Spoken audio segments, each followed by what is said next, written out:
Hey guys, I want to talk about a new skinning spot I found. It's really good. What's nice about it is one, there's not a lot of competition. Every once in a while, I'll see like two or three other people doing it, but there's enough spawns where you're not really having that much downtime. But for the majority of the time, I was actually pretty solo, and there's no PvP. There's enough mobs to go around, and what's really good is it has a really high chance of getting thick leather, but also there's a 50% chance that you'll get two thick leather instead of one, or heavy leather as well. So you're pretty much getting 50% more leather through this farm. It's really great, and you're getting really high level BOE greens, level like 38 to 40. I made a killing just off the BOEs. There's not really that many gray items. They do drop a lot of gray weapons that sell for like a gold each on the auction or on the vendor. And on top of it, they drop raw silver so you can go for a long time. I will warn you, these are long sessions since you're not really going for gray items. But I think just in looting, just the silver pickup alone, I made like 13 and a half gold. But it is in Dustwallow Marsh, and it's near Onyxia's lair. You're killing the fire mains here. There's two types of them, and you're just kind of going in a circle over and over. You will hit the whelps here. There's two whelps that spawn right next to Onyxia's lair for those flame sacks. If there is a spawn right about around here of a whelp, you will hit the islands to the north because that means nobody's farming those. And if you do see some out here, some whelps, you will hit that up as well because if you see one, there's usually like 5 to 8 all clumped together. And then you kind of stick close to the circle. 80% of the time, I'm doing the circle around the mountain.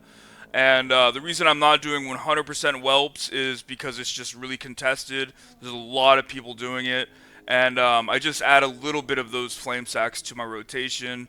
I actually made about 3.5 times more gold just off of the leather than I did the flame sacks. It is a great farm, but yeah, let's get into it.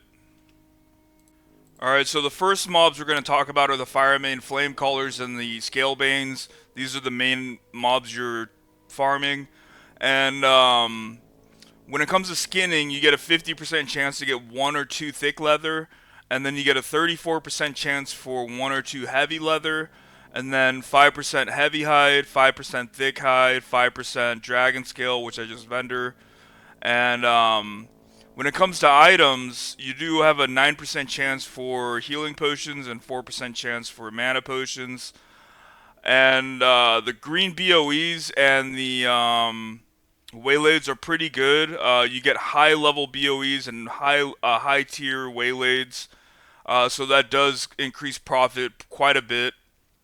All right, let's talk about the second mobs here: searing hatchlings and searing whelps. When it comes to skinning, they have a 50% chance of thick leather, 40% chance of heavy leather, 4% chance of thick hide, 3% chance of heavy hide, and 3% chance of dragon scale.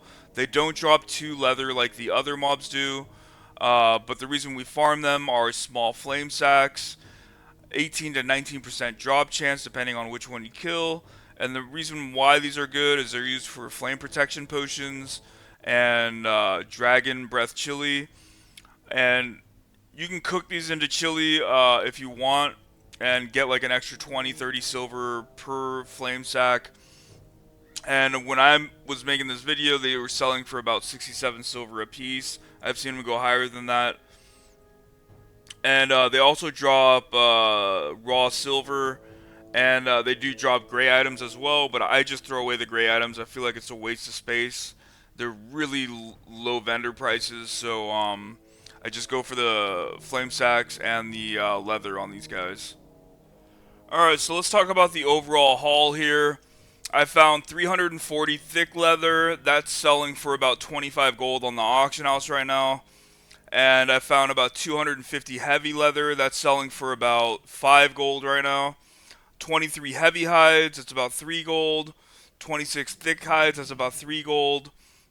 16 flame sacks. That's about 11 gold. Then I found 7 potions. These 10 I keep on me at all times. And the 7 potions sold for about 4 gold. The 2 mana potions for 1.3 gold. And then the green BOEs, I found 7 of them, but I'm only selling these 5. These 2 I'm just gonna vendor. But this one right here alone is selling for 57 gold on the auction house. It is a level 38 healing glove. But that's the beauty of this farm. You do get really high level BOE greens that go up to 40. And in green BOEs alone, I made about 73 gold. The 9 vendor items, which are these gray weapons and these 2 green BOEs and these dragon scales, that is about 8 gold. 3 hours of looting silver, about 13 and a half gold, just estimated. And this enchant for 3.5 gold. And the waylaid supplies, 3 of them are 12 gold turn-ins, and 1 of them is a 2 gold turn-in.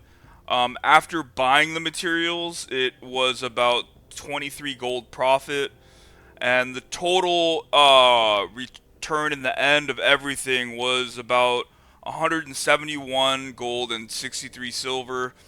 That's if everything sells, and that's just in the raw materials, because these I'm going to turn, the flame sacks I'm going to turn into dragon chili. I might make barbaric shoulders out of the heavy leather to increase profit, but I'll probably just sell the thick leather by itself. But that is the total return in the end. It's one of the best farms I've had. It's just a long farm. It took about 3 hours because you're not really going for gray items. You're just going like pure leather and green BOEs.